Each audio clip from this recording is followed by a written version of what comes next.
Yeah, I just want to wish Coach and the Memphis program best wishes this season. I said it this week in preparation that I have a lot of respect for Penny. He's obviously one of the best players to ever play college basketball or NBA basketball, period.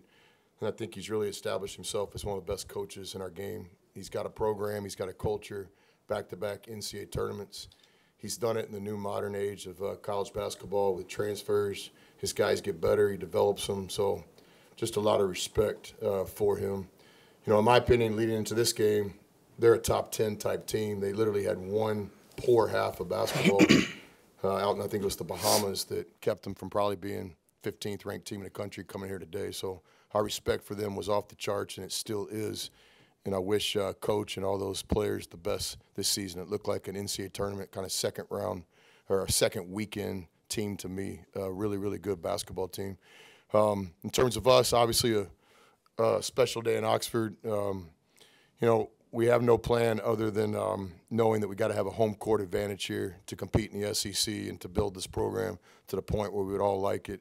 And today was another great step in the right direction.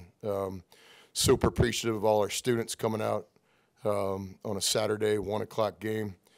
Super appreciative of our season ticket holders coming to the game today or giving their seats to people that were in their seats. So obviously a sold-out type crowd from where I was sitting. Not only people in the seats, but also just a great atmosphere. It got loud in there a few times where we couldn't hear each other, and that's a great sign to be in those situations at home. So best wishes to Memphis and a special appreciation for the home crowd today. Questions for Juju? Juju, you hit 3 go-ahead shots in the last 2 minutes and 11 seconds. What is your mentality at the end of games, and where does that confidence come from? See, this is the problem, Juju.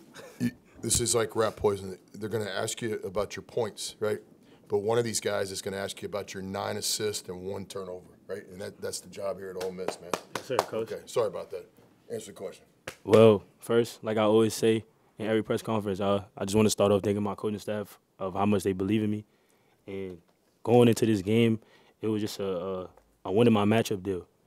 Whereas my coach had told me, Coach Beard told me that if I'm the better guard, that my team is going to win, you know. And I still give, you know, all the thanks for everybody to come out and stuff like that. Appreciate it.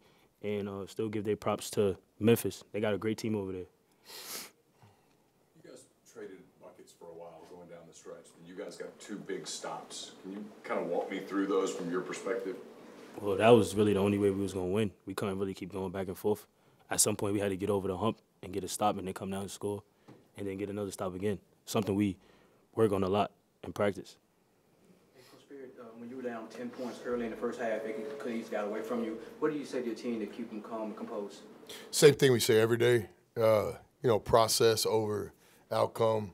We're not playing a scoreboard. We're playing Ole Miss basketball. We got 10 4-minute games.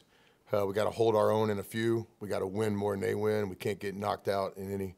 And we almost took a couple of knockout punches in the first half in some of those 4-minute games. But just stay the course. It's a long game. It's a long season. Can't get too high or too low. So I was proud. We obviously disappointed at halftime to be down 7, but a lot of it was self-inflicted. Turnovers were leading to their best offense, and then we were a little bit out of rhythm with our ball screen defense. But same thing we always say. It's a long season. It's a long game. Any more questions for Juju? Juju, were you expecting this type of thing from yourself when you got here? I wouldn't say I was expecting it. You know, I was just going in the mindset that I got to be the better guard on the floor, help my team win, whatever it is, if it's points, defense, assists. And I just had the mindset that we got to win this game. You know, this could do a lot for us, and that's about it. Juju, I mean, going through that kind of at the end of the game, hitting all those big shots, you kind of touched on it a little bit there, but you kind of like emotionally, what was that kind of process like for you at the end of the game to hit those shots with the crowd and, you know, all that good stuff? Swag. Chris, Matthew Burrell is one of your best players. I'm sure you also know, obviously, he's playing against his hometown team today. Did you feel like you had any extra juice, motivation coming in against these guys? I mean, I hope not. I hope that our best players, our veteran players, get emotionally attached to every game. But I certainly understand the question. But I'll say this. I won't speak for Matt, but I think Matt's done a good job of getting emotionally attached to every game. I promise you, Matt was ready to play against Sam Houston State. Matt was ready to play against Temple, and so I don't know. That'd be a question for Matt, but I know as a competitor, as a guy that understands a little bit about winning, you got to get past this whole big game deal. I mean, that next game on the schedule, as Bill Russell said it a lot better than I can say it, is the biggest game you've ever played. And just trying to get these guys to understand that the biggest game I've ever coached in my career will be Tuesday night. And I believe that. That's not coaches speak. And these players are doing a good job of starting to understand that that's what it takes. Anything else for Juju? I'm sure he's going to go have a nice evening here in Oxford. What's on the menu tonight? What will you eat? I don't even know yet, Coach, honestly. Yeah. 9-1 assisted turnover from a guy from the Bronx, man. Like, yeah, you understand everybody in the Bronx wants him to dribble 100 times, and tonight he just didn't turn the ball over. It was beautiful seeing that. What do you think a game like this, where y'all kind of rally late and end up kind of eking it out against a team of Memphis's caliber, how do you think that can kind of impact y'all building team chemistry and kind of growing as a team? Just staying composed, staying together, and whatever happens, just keep letting each other know that we good. And, the only way we're going to win is if we together. Anytime the team break up, we done. So I feel like the relationship that we got with each other is bigger than basketball.